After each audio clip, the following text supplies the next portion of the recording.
Hello everyone. Welcome to Hindu editorial reading program. Today's Hindu editorial title is Details in Relief on Supreme Court order on financial assistance to kin of COVID-19 families. The most welcome feature of the Supreme Court order, India's order detailing the modalities for payment of ex gratia financial assistance to the families of those who died of COVID-19 is stern caveat that no state shall deny the benefit solely on the ground that a person's death certificate did not specify the cause of death as due to the novel coronavirus disease.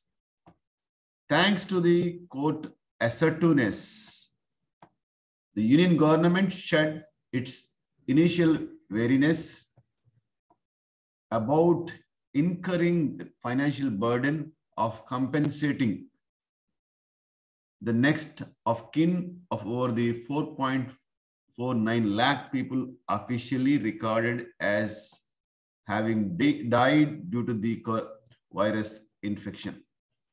The National Disaster Management Authority issued guidelines last month specifying that 50,000 be paid for each death, while the primary requirement to avail of this assistance is that the death should be certified as having been caused by COVID-19.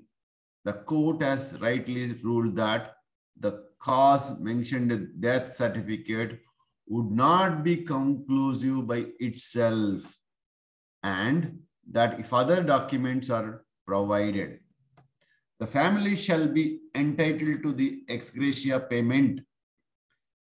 Experience over the last year and a half has shown that hospitals tend to attribute some deaths to comorbidities rather than the infection, and many died after testing negative during spell of hospitalization or after discharge.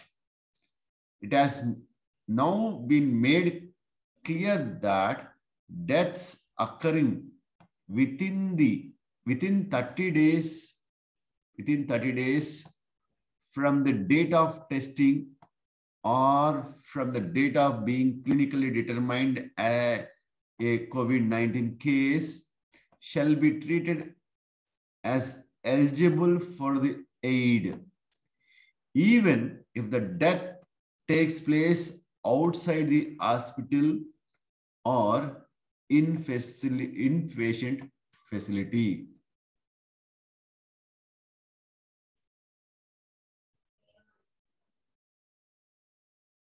Given the fact that independent analysis has revealed a possibly huge undercount in the official COVID-19 toll maintained by the state governments and the center, the view that only certified COVID-19 deaths should be eligible for compensation has been rightly discarded. Of course, some documentary evidence will still be required to establish the cause, but once it is submitted, the payment should be dispersed within 30 days. It is a matter of consolation to those likely to have their claims rejected or disputed that the court has created an appeal mechanism in the form of grievance redressal committee at the district level. These panels can issue amended official documents to certify COVID-19 deaths, as well as the power to call for records or information from the hospitals where the deceased were admitted. The buttress the need for a humane approach. The court has included those who took their own lives under shadow of pandemic in the ambit of the scheme. It is also advised that it has also advised the authorities to avoid technicalities in processing claims.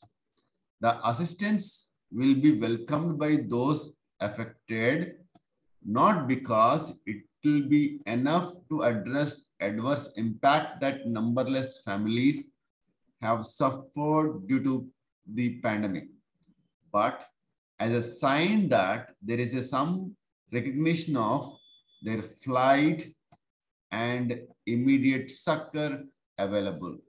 So this is a fantastic outcome from the Supreme Court.